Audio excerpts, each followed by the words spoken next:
நம்ம புள்ளிக்கு நம்ம வீட்டு நெய்யை எடுத்து தான் ஊத்தணும். ஊரா முட்டு நெய்யை எடுத்து என் புள்ளிக்கு ஊத்துறது தப்பு தான்.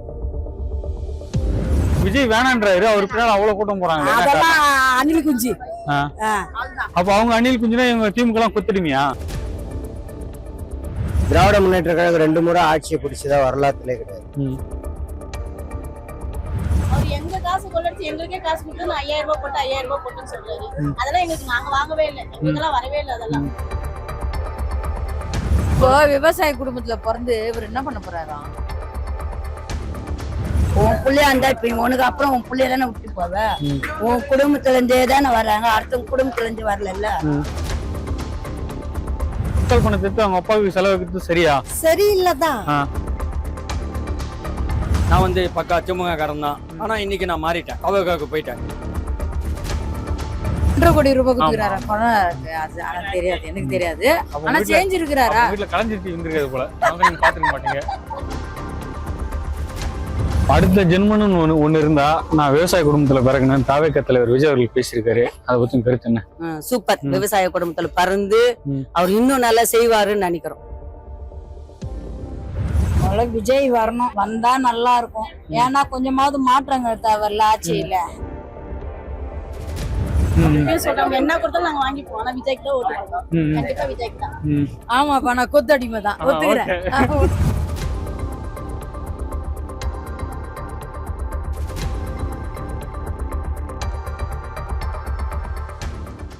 தஞ்சாவூர்ல விஜய் பேசியிருக்காரு. பேசும்போது என்ன சொல்லிருக்காருன்னா, அடுத்த ஜென்மன்னு ஒண்ணு இருந்தா நான் அதுல விவசாய குடும்பத்துல பிறகு விஜய் சொல்லியிருக்காரு. கரெக்ட் தானே, கரெக்ட் தான். அவர் வந்தா நல்லா இருக்கும். நாங்க எல்லாரும் அவர் வந்தாதான் நல்லா இருக்கும், ஆட்சி மாறும் கண்டிப்பா. அது பஸ், நாங்க பஸ் போய் ஏறினாலும் ஓசு பஸ்ன்னு சொல்றாங்க. சில கண்டக்டர் அப்படிதான் சொல்றாங்களே, எங்களுக்கு அதெல்லாம் விருப்பம். நாங்க விஜய்க்கு சொல்றாங்க என்ன கொடுத்தாலும் நாங்க வாங்கிப்போம், ஆனா விஜய்க்கு தான் ஓட்டு போடுவோம். கண்டிப்பா விஜய்க்கு தான். இன்னொரு விஷயம் சொல்லிருக்காரு, இப்ப கருணாநிதியாலே தொடர்ந்து 2 முறை முதலமைச்சர் ஆக முடியல, ஸ்டாலினால எப்படி முதலமைச்சர் ஆக முடியும், அதுக்கு வாய்ப்பே இல்ல அப்படின்னு விஜய் சொல்லியிருக்காரு. வாய்ப்பு இல்லதான், வாய்ப்பு இல்லதான். விஜய் தான் வருவாரு, அதுல மாற்றமே கிடையாது. அவர் வராரு வரல, அது எங்க தேவையில்ல, நாங்க ஓட்டு அவருக்கு தான். ஊரா வீட்டு நெய்யில உங்க வீட்டுக்கு ஸ்வீட் செய்யாதீங்க. எதுக்காக சொல்றாருன்னா, மக்கள் பணத்துல உங்க அப்பாவுக்கு செலவாக்காதீங்க, உங்க பணத்துல உங்க அப்பாவுக்கு செலவைன்னு விஜய் பேசிருக்காரு. கரெக்ட் தானே, கரெக்டா தானே சொல்லிருக்காரு. கரெக்டா தான் சொல்லிருக்காரு. அவர் எங்க காசு கொள்ளடிச்சு எங்களுக்கே காசு கொடுத்து 5000 ரூபாய் போட்டு 5000 ரூபாய் போட்டுன்னு சொல்றாரு. அதெல்லாம் எங்களுக்கு நாங்க வாங்கவே இல்லை, எங்களுக்கெல்லாம் வரவே இல்லை. அதெல்லாம் அது எப்படி அவர் சொல்லலாம்? ஓசு காசு எங்க காசு அவர் எப்படி சொல்லலாம்? எங்க வரி பணம் தானே, எங்களுடைய காசு தானே. எங்களுடைய காசை கொடுத்துட்டு அவர் பணம் எப்படி ஆகும்? அது அதிமுகவும் திமுகவும் டீலிங் போட்டு என்ன பை வாங்குறாங்க அப்படின்னு விஜய் பேசுறாரு. ஒண்ணு நீ வரணும் இல்ல நான் வரணும், புதுசா ஒருத்தவங்க வரக்கூடாது அப்படின்னு விஜய பை வாங்குறாங்களாம். அது உண்மையா? ஆமா, கண்டிப்பா அது இருக்கு. இருக்கிறதுனால ரொம்ப கஷ்டப்படுத்துறாங்க. கண்டிப்பா ரொம்ப கஷ்டப்பட்டுதான் வராரு அவரு. ஆனா கண்டிப்பா அவர்தான் ஜெயிப்பாரு. நாங்க கண்டிப்பா அவர்தான். Okay okay. நீங்களும் அவருக்கு தான் போடணும். யாரு? நீங்க எல்லாருமே அவருக்கு தான் போடணும். நாங்களும் அவருக்கு தான் போடணுமா? இப்போ கலைஞராலே தொடர்ந்து 2 முறை முதலமைச்சர் ஆக முடியல, ஸ்டாலின்லாம் அடுத்த முறை முதலமைச்சர் ஆகிறதுக்கு வாய்ப்பே இல்லை அப்படின்னு விஜய் பேசியிருக்காரு. அவர் தான் வருவாரு. எப்படி? ஆமா, இத்தனை வருஷம் அவர் தானே பாரு, இப்பதானே விஜய். நான் ஓட்டு போடுறது ஸ்டாலின் தான், வேற யாருக்கும் போட. அவர் நல்லது செய்யறாரு, பெண்களுக்கு நல்ல இது செய்யறாரு. 1000 ரூபாய் கொடுக்குறாரு. நான் பஸ்ல வந்து 5 வருஷமா 5000 ரூபாய் கொடுத்தாரு. 5 வருஷமா நான் வந்து அவர் ஃப்ரீ பஸ்ல தான் போயிட்டாரு. 100 ஆயுசு வரைக்கும் அவர் நல்லா இருக்கணும். ஃப்ரீ பஸ் சொல்றோம், ஓசி பஸ் சொல்லி கேட்டாங்களே, கொடுத்துட்டான். அவர் அதுதான் தப்பு. ஓசி பஸ்ன்றாங்களே, அது தப்பு. இது வந்து ஃப்ரீ பஸ் மகளிர் சொன்னாரு. ஓசி பஸ்ன்றது மக்களுக்காண்டி விடுறது, மகளிருக்காண்டி. இது வந்து ஃப்ரீ பஸ் கிடையாது. திரும்ப ஸ்டாலின் தான் வருவாருன்னு சொல்றீங்க. ஆனா அவரு கூட்டம் போடுறது அந்த அளவுக்கு கூட்டம் வரும்போது விஜய் கூட்டம் வராது. அதாவது வயசானவங்க, எங்களை மாதிரி வயசானவங்க தான் அப்பதான் தெரியும் யாரு வருவா. இல்ல காசு ஊத்தாலும் அந்த கூட்டம் வரும்போது. ஆனா விஜய் வேணான்றாரு, அவரு பின்னால அவ்வளவு கூட்டம் போறாங்க. அதெல்லாம் அணில் குஞ்சு. அதெல்லாம் ஒண்ணா, அதெல்லாம் கணக்கா? நாங்கெல்லாம் அந்த காலத்துல உள்ளவங்க. அப்ப அவங்க அணில் குஞ்சுனா இவங்க திமுக எல்லாம் கொத்துடுமியா? அவங்கதான் நேர்மையானவங்க, அவங்களுக்கு தான் நான் ஓட்டு போடுவேன். அவர் தான் வருவாரு 100%. கலைஞராலே தொடர்ந்து 2 முறை முதலமைச்சர் ஆக முடியல, ஸ்டாலின் சார்லாம் 2வது முதலமைச்சர் ஆகிறதுக்கு வாய்ப்பே இல்ல அப்படின்னு தஞ்சையில தாவேக தலைவர் விஜய் அவர்கள் பேசியிருக்காரு. அவர் பேசுன உண்மையான கருத்து தான் பேசியிருக்காப்புல. ஆனா இந்த டைம் வந்து கண்டிப்பா 99% வந்து விஜய் வந்துருவாப்புல. பேசின உண்மைதான். அவர் ஒரு கருத்து சொன்னாப்புல, எப்படின்னா அந்த ஊரா மூட்டு நெய்யில ஏதோ சொன்னாரு கருத்து, சரியா மைண்ட் வரல. உங்க வீட்டுக்கு அந்த மாதிரி பேசியிருக்காரு. அது உண்மையான வரவேற்க கருத்து தான் அது. ஆனா விஜய்க்கு வந்து கண்டிப்பா வாய்ப்பு அதிகமா இருக்கு. இந்த டைம் ரொம்ப டஃபா தான் போயிட்டு இருந்த எலெக்ஷன் எல்லாமே வேண்டாங்க. இப்போ வந்து அதிமுக வந்து ஓபிஎஸ் ஓட்டான், மென்டல் மாதிரி ஓட்டான் அவன், சத்தியமா மென்டல் தான் அவன். அதுக்கப்புறம் சசிகலா ஒரு கட்சி ஆரம்பிச்சிருக்காங்க, இபிஎஸ்க்கும் இப்போ அவர் தனியா இருக்காரு. விஜய் கண்டிப்பா ஜெயிப்பாரு ப்ரோ, இதே கருத்து. விஜய் பேசுற நியாயமான பேச்சு தான், அதெல்லாம் கரெக்டான விஷயம் தான். விஜய் கண்டிப்பா ஜெயிப்பாரு. அடுத்த ஜென்மன்னு ஒண்ணு இருந்தா நான் விவசாய குடும்பத்துல பிறகுன்னு தாவேக தலைவர் விஜய் அவர்கள் பேசியிருக்காரு. அதை பத்தி கருத்து என்ன? சூப்பர், நல்லா பேசியிருக்கிறாரு. விவசாய குடும்பத்துல பறந்து அவர் இன்னும் நல்லா செய்வாருன்னு நினைக்கிறோம். ஊரா ரூட் நெய்ல உங்க வீட்டுக்கு ஸ்வீட் செய்யாதீங்க அப்படின்னு சொல்லியிருக்காரு. அது எதை குறிப்பிட்டு சொல்றாருன்னா, மக்கள் பணத்தை எடுத்து கலைஞருக்கு நீங்க செலவு வைக்காதீங்க அப்படின்னு விமர்சனம் பண்ணிருக்காரு விஜய். ஊரா முட்டு நெய்ய எடுத்து என் புள்ளிக்கு ஊத்துறது தப்பு தான். நம்ம புள்ளிக்கு நம்ம வீட்டு நெய்ய எடுத்து தான் ஊத்தணும். அதான் சொல்றாரு, மக்கள் பணத்தை எடுத்து உங்க அப்பாவுக்கு செலவு வைக்காதீங்க அப்படின்னு கேட்டு. அது தப்பு தான், அது செய்யக்கூடாது. அம்மா, அடுத்த ஜென்மம்னு ஒண்ணு இருந்தா அதெல்லாம் விவசாய குடும்பத்துல பிறக்கணும்னு விஜய் பேசியிருக்காரு. கரெக்ட் தான், தப்பு இல்லையால, நல்லதானே பேசிக்கிறான். சின்ன பையனா இருந்தாலும் வயசுல பெரியவங்களா இருந்தீங்கன்னா கரெக்டா நடந்துக்கிறான். யாருமே கரெக்டா நடக்கும், தரக்குறவா தான் நடந்துக்கிறான். அவன் எங்க போனாலும் எப்படி சாவுது, எப்படி வெட்டு குத்தாவுது, எப்படி சண்டை நடக்குது, அதுக்கெல்லாம் யார் காரணம்? ஒரு 5 வருஷம் அவன் தான் வந்து ஆண்டு பாக்கட்டுமே. அப்ப தெரியும்ல யார் நல்லது செய்யறான் கெட்ட செய்யறான், நீ என்ன செய்யற அவன் என்ன செய்யறான்னு தெரியும்ல. இப்ப அம்மா இருக்கிற வரைக்கும் அம்மா செஞ்சாங்க, நீ வந்து 5 வருஷம் செஞ்சன்ற, நல்லது செஞ்சன்ற. அந்த நல்லதுன்னா அவனை வந்து கலந்துக்கிட்டுமே விட்டு கொடுத்துட்டு போ. எதுக்கு சண்டை சச்சிரு, உயிர் பலி, சண்டை அதெல்லாம் எதுக்கு நடக்கணும்? உன் பிள்ளையா இருந்தா இப்ப உனக்கு அப்புறம் உன் பிள்ளைய தானே விட்டு போவ. உன் குடும்பத்துல இருந்தே தானே வர்றாங்க, அடுத்தவங்க குடும்பத்துல இருந்து வரல. அப்ப அவங்களுக்கும் கொஞ்சம் இடம் கொடுக்கணும்ல. நம்ம வந்து பாக்கட்டும் செய்யட்டும், போய் எல்லாரும் பாப்பாங்கல்ல. நம்ம ஜனங்க சரி கிடையாது. விஜயகாந்த் அவ்வளவு செஞ்சாரு, யாராவது அவரை தூக்கி விட்டாங்க? யாருமே தூக்கி இல்ல. அந்த அம்மாவே இவ்வளவு பேசிச்சு அவரை கட்சியில, அதுவே போய் அந்த கட்சியில போய் சேர்ந்துச்சு.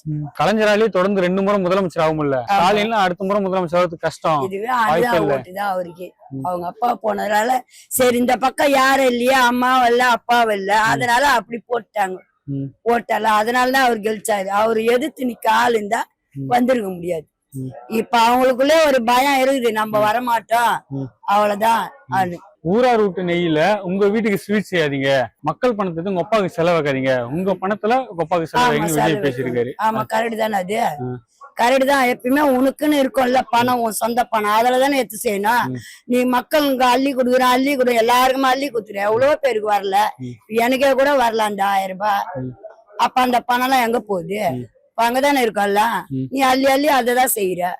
மக்கள் பணத்திலேயே எல்லாத்தையும் எடுத்து செஞ்சுக்கின்னு எல்லாம் பண்ண, மக்களுக்கு குத்த எங்க குத்த? மக்களுக்கு அம்மா இருக்கும்போது 12வது படிச்ச பசங்களுக்கு எல்லாம் லேப்டாப் குத்தாங்க, இவர் எங்க குத்தாரு? இப்ப எங்க தோத்துற போறோமோன்னு ஒரு பயத்துல காலேஜ் படிக்கிற பசங்களுக்கு எல்லாம் குத்தாரு.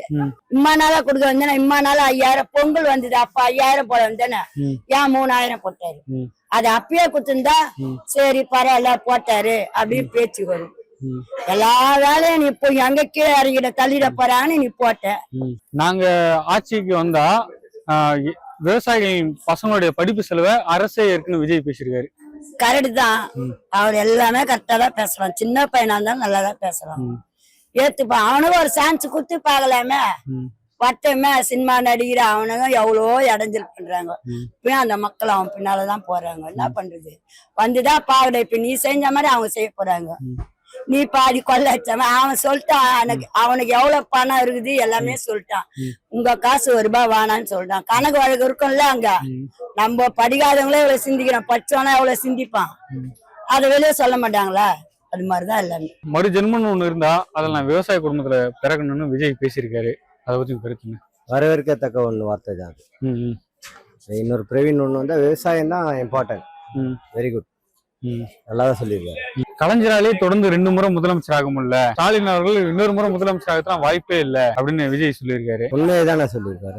திராவிட முன்னேற்ற கழகம் 2 முறை ஆட்சியை பிடிச்சதா வரலாற்றுலே கிடையாது. அது அனைத்து இந்திய அண்ணா திராவிட முன்னேற்ற கழகம் 3 முறை பிடிச்சிருக்கு, 2 முறை பிடிச்சிருக்கு. திராவிட முன்னேற்ற கழகத்துக்கு அந்த வாய்ப்பு இல்லை. அவர் சொன்னது உண்மைதான். ஏன்னா அவர் வந்து சில விஷயங்களை பேஸ் பண்றதே பார்த்தோன்னா ஏடிஎம்கே கிட்ட இருந்து சில விஷயங்களை பேஸ் பண்றாரு.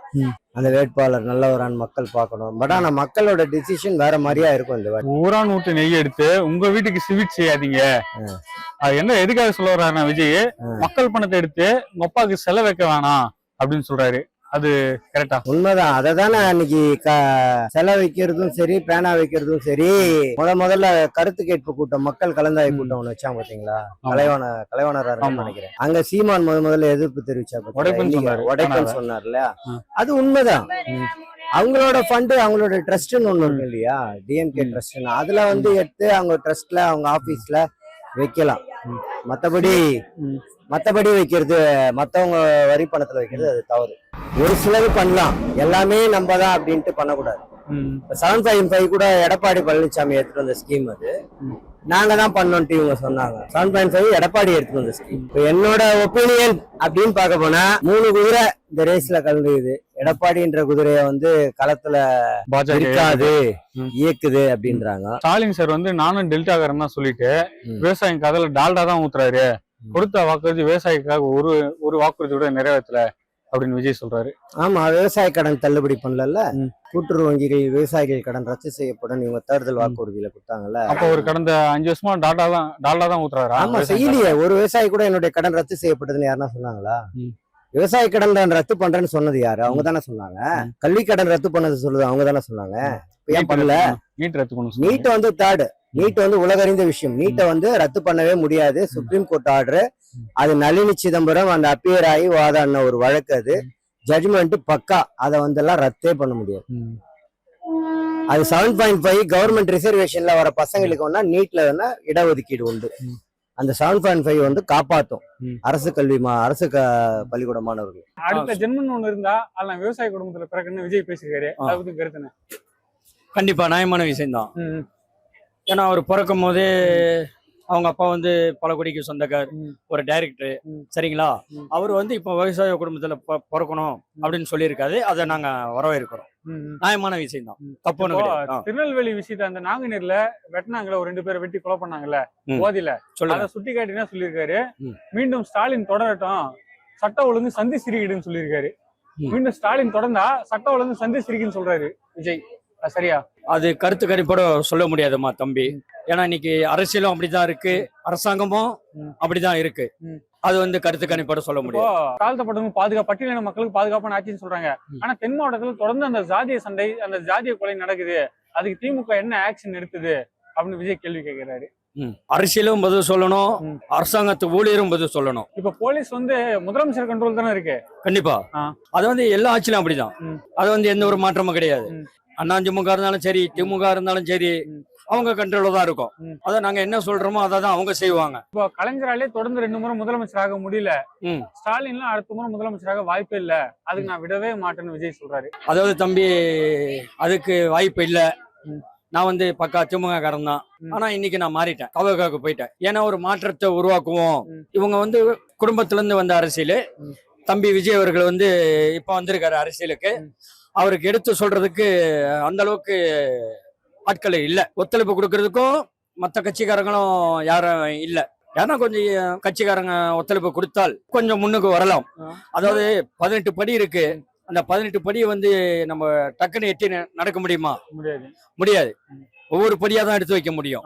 அதே போல ஒரு பரம்பாக்கம் போறோம், நான் ஒரு ஆளு கை தட்டினா ஓசை கேட்குமா? அந்த 10 பேர் கை தட்டினா தான் ஓசை கேட்கும். அதே போட்டுதான் தம்பி விஜய் அவர்களுக்கும். ஆனா ஓப்பு கொடுக்கணும், இல்லைன்னா தம்பியாவதான். இன்னொரு விஷயம் சொல்லியிருக்காரு, சொல்லுங்க. ஊராம் வீட்டு நெய்யில உங்க வீட்டுக்கு ஸ்வீட் செய்யாதீங்க. அது எதுக்காக சொல்லியிருக்காரு பாத்தீங்கன்னா, மக்கள் பணத்துல உங்க அப்பாவுக்கு செலவாக்காதீங்க, உங்க பணத்துல கலைஞருக்கு செலவைங்க அப்படின்னு விஜய் சொல்லியிருக்காரு. நியாயமான விஷயம் தான். இப்ப நான் கடை போட்டிருக்கேன்னா எனக்கு 10 ரூபா காசு கிடைச்சாதான் நான் 2 ரூபா காசு செலவு பண்ண முடியும். எங்க அப்பா அம்மாவுக்கு நான் ஒரு 2 ரூபா காசு கொடுக்க முடியும். இதுதான் உண்மை. அதுக்காக நான் அடுத்தவங்க கிட்ட போயிட்டு கொடுங்க அப்படின்னு நான் கேட்க முடியாது இல்லையா? நியாயமான விஷயமா இல்லையா? அதே போன்றதுதான். சரிங்க. இன்னொன்னு சொல்ல வரேன், தம்பி விஜய் அவர்கள் முதலமைச்சரா வர முடியலன்றனாலும் சட்டசபையில எதிர்கட்சி தலைவரா உட்காந்து சட்டசபையில பேசக்கூடிய அளவுக்கு மாசு இருக்கு. அது வேணா உறுதி, எந்த ஒரு மாற்றமும் கிடையாது. ஆமா, அடுத்த ஜென்மன் ஒண்ணு இருந்தா அதெல்லாம் விவசாய குடும்பத்துல பிறகுன்னு விஜய் பேசியிருக்காரு. அதை பத்தி உங்க பார்வை? அவரு பொறுப்பா இருக்கு, அடுத்த ஜென்மத்துக்கு நல்லது செய்வாருன்னு நினைக்கிறோம் நாங்க. இப்போ கலைஞராலேயே தொடர்ந்து 2 முறை முதலமைச்சர் ஆக முடியல, சிஎம் சார்லாம் வாய்ப்பே இல்ல, ஸ்டாலின்லயும் இப்ப அடுத்த முறை முதலமைச்சரே ஆக வாய்ப்பே இல்லை அப்படின்றாரு. முதல்ல விஜய் வரணும், வந்தா நல்லா இருக்கும். ஏன்னா கொஞ்சமாவது மாற்றங்கள் தேவையில்ல ஆட்சியில, அதனால வந்தா நல்லா இருக்கும். முதல்ல வந்து இவர் வரணும்னு நினைச்சாரு, அவர் போய் சேர்ந்துட்டாரு. கடைசியில இவராவது வரணும். ஆமா, விஜயகாந்த் வரணும்னு போய் சேர்ந்துட்டாரு. இவராவது வரணும், வந்தா கொஞ்சம் மாற்றங்கள் எதனா கிடைக்கும் ஜனத்துங்களுக்கு. ஆட்சி செய்யற அப்பளும் இருக்குது இல்ல. ஊராங்குத்து நெய்யில உங்க வீட்டுக்கு ஸ்வீட் செய்யாதீங்க அப்படின்னு விஜய் சொல்றாரு. எதுக்காக சொல்றாருன்னா, மக்கள் பணத்தை எடுத்து உங்க அப்பாவுக்கு செலவு வைக்காதீங்க, உங்க பணத்துல உங்க அப்பாவுக்கு செலவு வைங்கன்னு பேசியிருக்காரு. யாருதான் இது பண்ணாத இருக்கிறாங்க? எல்லாருமே அப்படித்தானே பண்றாங்க. ஆட்சிக்கு வரும்போது ஒரு பேச்சு பேசுறாங்க, வந்ததுக்கு அப்புறம் ஒரு பேச்சு பேசுறாங்க. யாரு கரெக்டா இருக்கிறாங்க? அவங்க அப்பாவுக்கு அவர் வைக்கிறதுல சொந்த பணத்துல வைக்கலாம், ஊராமுட்டு பணத்தெல்லாம் வைக்க கூடாது இல்ல, அதனால சொல்லி இருப்பாரு அந்த மாதிரி. அதிமுகவும் திமுகவும் சேர்ந்து விஜய பழி வாங்குறாங்களாம். விஜய் அவர் வந்தா நல்லா இருக்கும். ரெண்டு பேருமே வர வேணான்ற, புதுசா அவர் வரட்டும். அவருன்னா நல்லது பண்றான்னு பாக்கணும்ல, அவருக்கும் ஒரு சான்ஸ் கொடுக்கணும்ல. இவங்க ரெண்டு பேர் தான் காலகாலமா மாறி மாறி வராங்க, வேற யாரும் வரலையே. அதனால அவர் வந்தாக்கா கொஞ்சம் எதனா மாற்றங்கள் வரணும். கலைஞராலே தொடர்ந்து 2 முறை முதலமைச்சர் ஆக முடியல, ஸ்டாலின்லாம் அடுத்த முறை முதலமைச்சர் ஆகிறது வாய்ப்பே இல்ல அப்படின்னு தஞ்சாவூர்ல விஜய் பேசியிருக்காரு. அதை பத்தி கருத்து என்ன? ஸ்டாலின் வந்து கண்டிப்பா இந்த வாட்டி சிஎம் ஆக மாட்டாரு, தளபதி தான் ஆவாரு, முழு நம்பிக்கை இருக்குது. என்னை பொறுத்த வரைக்கும் ஸ்டாலின்லாம் எனக்கே பிடிக்காது, வரலாம் எனக்கு சுத்தமா பிடிக்காது. கண்டிப்பா விஜய் தான் ப்ரோ வருவார். விவசாய குடும்பத்துல பிறகுன்னு விஜய் பேசியிருக்காரு. அதை பத்தி உங்க கருத்து? அதெல்லாம் சும்மா கத்துப்பா, அதெல்லாம் பிறக்க முடியாதுன்னா அவர் என்ன கடவுளா? அவர் அடுத்த ஜென்மத்துல விவசாய குடும்பத்துல தான் பிறக்கணும்ட்டு என்ன கடவுள் என்னன்னா எழுதி வச்சிருவானோ அதுபடிதான் நடக்கும். கலைஞராலே இப்போ விவசாய குடும்பத்துல பிறந்து இவர் என்ன பண்ண போறாராம்? மக்களுக்கு நல்லா செய்ய போறாரு. அப்படியா? செய்வாரா? இப்ப என்ன செஞ்சாரு? இப்ப வந்து என்ன செஞ்சிருக்காரு? இப்ப செஞ்சுதானே இருக்காரு. 2 வருஷத்துல என்னப்பா செஞ்சாரு? அவர் வந்து ஆட்சிக்கு வரலையே. ஆட்சிக்கு வரலன்னா கூட முன்னாடி யாருமே எதுவுமே செஞ்சதே கிடையாதா? ஆட்சிக்கு வராது முன்னாடி எம்ஜிஆர் நிறைய உதவி கொடுத்திருக்காரு. யாருக்கு? மாணவருக்கு உதவி கொடுத்திருக்காரு. இந்த புயலால பாதிக்கப்பட்ட போது மக்களுக்கு எல்லாம் நேரடியா போயிட்டு சாப்பாடு எல்லாம் கொடுத்துருக்காங்க. அப்படியா? இது வரைக்கும் நான் ஒண்ணு கூட பார்த்ததே இல்லப்பா, ஒண்ணு கூட பாக்கல. ஆனா செஞ்சிருக்கிறாரா? வீட்டுல கலைஞ்சிட்டு இருந்திருக்காது போல, நீங்க பாத்துருக்க மாட்டீங்க. கொரோனாக்கு 1.5 கோடி ரூபாய் கொடுத்தாரு தமிழக அரசுக்கு. அப்படியா? 1.5 கோடி ரூபாய் கொடுத்துக்கிறாரா கொரோனாக்கு? அது ஆனா தெரியாது, எனக்கு தெரியாது. ஆனா அவர் கொடுத்ததுன்ட்டு இது வரைக்கும் நான் வரலாறுல நான் பார்க்கவே இல்லை. எனக்கு இவ்வளவு வயசு ஆகுது, நான் பார்த்தது இல்ல அவர் கொடுத்தது. அப்ப மக்களுக்கு யார் தான் பண்றது? யார் தான் பண்றாங்கன்னா மக்கள் அங்க வந்து யாரையும் பண்ணுன்னு சொல்லி கேட்கல. என்ன ஒண்ணு நிம்மதியா விடுங்கன்னு தான் கேக்குறோம். எல்லாம் நிம்மதியா விட்டுடுங்க. அவங்கவுங்க போயின்னே இருப்பாங்க, அவங்க வேலையை பார்த்துக்க. ஓட்டு போடணும்னு சொல்லிட்டு காசை கொடுக்கறது, ஏமாத்துறது. யார் கொடுக்குது? எல்லாம் தான் கொடுக்குறாங்க. திமுக அதிமுக தான் கொடுக்குறாங்க, வேற இல்ல கொடுப்பாங்க, இதுக்கப்புறம் கொடுப்பாங்க. இப்ப லைனா ஒருத்தர கொடுப்பாங்க, ஓட்டு போறதுக்குள்ள லைனா கொடுப்பாங்க. திமுக ஆட்சியில தொடர்ந்து பெண்களுக்கு பாதுகாப்பு இல்ல, பாட்டிகளுக்கு பாதுகாப்பு இல்ல, மாணவிகளுக்கு பாதுகாப்பு இல்ல அப்படின்னு அடுக்கான குற்றச்சாட்டு வைக்கிறாரு. அப்படி இல்ல நாங்குநேர்ல பாத்தீங்கன்னா போதையில போயிட்டு 9 பேர் போயிட்டு ஒரு ஏரியா ஃபுல்லா வெட்டினாங்க. அதுல 2 பேர் இறந்துட்டாங்க. பாக்கல நீங்க? அது யார் ஆட்சியில இருந்தது? அது சரியா கவனிக்காம விட்டுட்டு. அது யாரு பொறுப்பு? யாரு? அப்போ அரசு தான் பொறுப்பு, அரசாங்கம் தான் பொறுப்பு. இப்போ சமூக நீதி சமத்துவம்ன்றாங்க திமுக ஆட்சியில. ஆனா தொடர்ந்து தென் மாவட்டத்துல அந்த ஜாதி வெறி நடந்துதானே இருக்கு. என்ன கண்ட்ரோல் பண்ணாங்க? அதிமுக ஆண்டாங்க, திமுக ஆண்டாங்க, என்ன கண்ட்ரோல் பண்ணாங்க? இன்னும் தொடர்ந்து நடந்து தானே இருக்கு. ஒரு கடுமையான சட்டம் கொண்டு வந்தா அதை கண்ட்ரோல் பண்ணலாம்ல. கண்ட்ரோல் பண்ணணும் தான் பண்ணுவாங்க, அடுத்த ஆட்சிக்கு பண்ணுவாங்கன்னு நினைக்கிறேன். இப்பதானே வந்திருக்காங்க. யாரு? ஸ்டாலின் இப்பதானே ஒரு 5 வருஷமா ஆண்டு இருக்கிறாரு. அதுக்கு முன்னாடி அவங்க அப்பா ஆண்டு இருந்தாரு. 5 வருஷம் பத்தாதா? இன்னொரு 5 வருஷம் ஆளட்டும், அப்ப தெரியும். இன்னொரு 5 வருஷம் ஆளட்டும்பா. மீண்டும் திமுக ஆட்சி வரும்னு சொல்றீங்க. ஆனா திமுக கூட்டம் போறதுலாம் கூட்டமே வர மாட்டேது. யாரு சொன்னது? கூட்டம் வரும்போது பிரியாணி கொடுத்தாலும் கூட்டம் வரும்போது வந்திருக்கு. இப்ப கூட வந்தது. இப்ப நடுவுல ஒரு கோயம்புத்தூர்ல வேற வரலையா? கூட்டம் வரலையா? அங்கெல்லாம் அங்க பாத்தீங்களா? பாத்துமே, நாங்க தான் கொடுத்தாங்க. அதெல்லாம் எனக்கு கூட்டம் வந்துதான் வரலையா? 200 எல்லா ஆட்சியில தான் எல்லாரும் தான் காசு தராங்க, தெரியாம குடுக்குறாங்க. அதெல்லாம் தெரிஞ்சா கொடுப்பாங்க காசு. வராதுன்றாரு. ஏன் நேத்து கூட பாரு, விஜய் கூட ஒரு இதுல வந்து ஒருத்தன் விழுந்து பைக்ல செத்துட்டானா. சாவல, உயிரோட இருக்கிறான். ஆனா அதான் உடம்புல உயிர். போலீஸ் தான் காரணம் சொல்றாங்க. யாரு? போலீஸ் இல்ல. நான் கேக்குறேன், விஜய் என்ன கடவுளா? அவரை பாக்கிறதுக்கு அப்படியா வருவாங்க? மக்கள் அதான் சொல்றாங்களே. எப்படி கடவுளா? கடவுள் தான் சொல்றாங்களே. சாமி பார்க்க போறேன்றாங்க. மனுஷன்பா, மனுஷன் இல்ல. தஞ்சாவூர் மக்கள் எல்லாம் சொல்றாங்க சாமி பார்க்க போறேன்றாங்க. அப்படியா? சாமினா வீட்டுல எடுத்து வச்சு கும்பிடுங்களா கையெடுத்து? யார் வேணாங்க? அதுதான் தமிழ்நாட்டு மக்களே காக்க வராங்க. இல்ல, நான் என்ன சொல்றேன்னா, கடவுள் தானே அவரு. வீட்டுல எடுத்துன்னு போய் டெய்லி அபிஷேகம் பண்ணுங்க. பால் அபிஷேகம், நெய் அபிஷேகம், எல்லாம் அபிஷேகம் பண்ண வேண்டியது. அதுதான் ஓட்டு போட்டு தமிழ்நாடு கடவுள் ஆக்க போறாங்களா மக்கள்லாம். எப்பா போதப்பா, சாமியான விட்டுருங்க. இதுக்கு மேல என்னால பேசுவேன். சாமி தான் சொல்றாங்க. சாமி அதானே சொல்றேனே, இட்டுன்னு போய் நடு வீட்டுல உட்கார வச்சு அவருக்கு பூஜை பண்ணுங்க. விஜய் தூய சக்தின்றாங்க. ஸ்டாலின் தீய சக்தியா, விஜய் தூய சக்தின்றாங்க. ஐயோ எப்படி சொல்லுவாங்க பாரு. ஆமா, அப்படிதான் அவர் தீய சொல்றாங்க. சக்தியாவே இருந்துட்டு போட்டோம்பா. இவர் தூய சக்தியா, இவர் ஆட்சிக்கு வரட்டும். நான் தப்பா சொல்லல, இவர் வந்தாலும் அவர் வந்தாலும் சரி வரட்டும். வந்த பிறகு இவர் சொன்னார்ல, விஜய் சொன்னார்ல, அதெல்லாம் நடக்கலன்னா அவரை என்ன பண்ணலாம் நீ சொல்லு என்ன பண்ணலாம்? என்ன பண்ணலாம்? அடுத்த முறை தேர்ந்தெடுத்தவள அடுத்து இன்னொரு ஆட்சி மாத்துங்க, அவ்வளவுதான். அப்படி கிடையாது. அதுக்கு எதுக்கு இந்த ஆட்சியே இருந்துட்டு போட்டோமே, அதுக்கு அடுத்த முறை எதுக்கு போறது? பல லட்சம் கோடி ஊழல் பண்ணவா? இல்ல, இவர் ஏன் ஊழல் பண்றாரு? ஏன் இவரு ஊழல் பண்ணவே மாட்டாரா? அவர்தான் வேணான்ட்டாரு. யாரு? எனக்கு 1 ரூபாய் கூட வேணாம். 1 ரூபாய் வரலன்னா எதுக்கு அரசியல்ல வர்றது? எதுக்கு அரசியல் வர்றது? உங்களை போல மக்களுக்கு நல்லது செய்யறாரம்மா, செய்வார்ல, நல்லா செய்வாரு. செய்யும் போது பாக்கலாம். சரி, இப்ப நீங்க திமுக கொடுத்துக்கு ஒரு பிரியாணி ஒரு 200 ரூபாய் தராம நாங்க வாங்கவே மாட்டோம்ப்பா. எங்களுக்கு வேணாம். நாங்க எப்பவுமே கட்சிக்கு நாங்க காசு வாங்க மாட்டோம். நாங்க காசு இது வரைக்கும் வாங்கினது கிடையாது. ஆமா, இது வரைக்கும் நாங்க சும்மா தான் போறோம், வாங்க மாட்டோம். கூட வரவங்க யாருமே வாங்க மாட்டாங்கப்பா எங்க கூட வர. மத்தவங்க வாங்குறாங்களா இல்லையான்னு இல்ல, எனக்கு தெரியாது. அந்த வீடியோ எல்லாம் ரிலீஸ் பண்றாங்களா அடிக்கடி? மொபைல்லாம் வருது, 200 ரூபாய் வாங்குறா போல. அதுதான் சொல்றேனே, தெரியாம வாங்குறவங்க இருக்கலாம். ஆனா இது வரைக்கும் நான் திமுக காரதான்ப்பா. நான் இது வரைக்கும் 1 ரூபாய் கூட நான் வாங்க மாட்டேன். 1 ரூபாய் கூட நான் வாங்க. ஆனா அவரு காசு தந்தா இப்ப கூட 3000 ரூபாய் போட்டாரு. உங்களுக்கு 3000 ரூபாய் போட்டாரு, நான் வாங்கினேன். நான் இல்லன்னு சொல்லல. இப்ப விஜயங்களுக்கு எல்லாம் காசு தரேன்னு சொல்லிக்கிறாரு, நான் வாங்குறேன். அதுதான். மத்தபடி 1 ரூபாய் கொடுத்து ஓட்டு போடு, 100 ரூபாய் கொடுத்து ஓட்டு போடுல நான் போட்டது கிடையாது. இது வரைக்கும் போட்டது இப்போ நீங்க விசுவாசமா இருக்கீங்க, நீங்க நல்லா இருக்கீங்க. ஆனா மத்த மக்களுக்கு பாதுகாப்பு இல்லன்றாங்களே. மத்த மக்களுக்கு பாதுகாப்புனா அவங்க போற இடம்லாம் பின்னாடியே போக முடியுமா?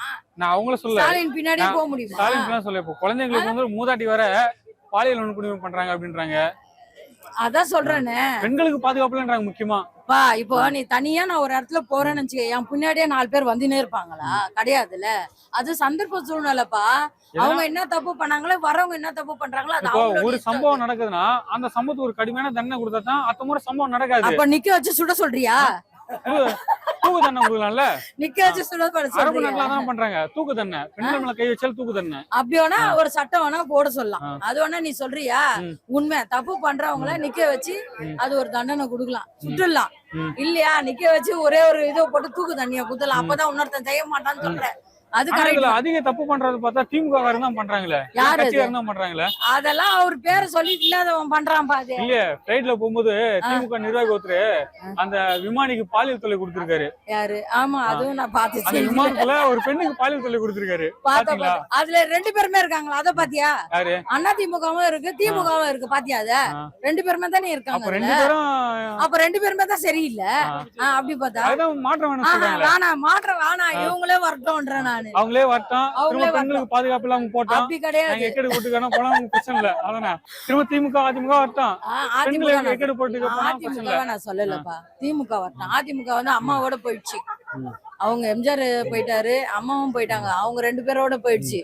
இதுக்கப்புறம் வந்து அதிமுக எல்லாம் வேலைக்கு ஆகாது. ஆமா, திமுக தான். அப்பதான் இன்னும் பெண்களுக்கு பாதுகாப்பு இல்லாம போவோம். அதெல்லாம் நீ அப்படிலாம் சொல்லாத, அப்படிலாம் சொல்லாத. பாதுகாப்பு இல்லாம நைட்டு 12 மணிக்கு ஐடி கம்பெனிக்கு வேலைக்கு போறாங்க. நீ சொல்லு, 12 மணிக்கு ஐடி கம்பெனிக்கு வேலைக்கு போறாங்க. ஒரு 120 பேர் போறாங்க.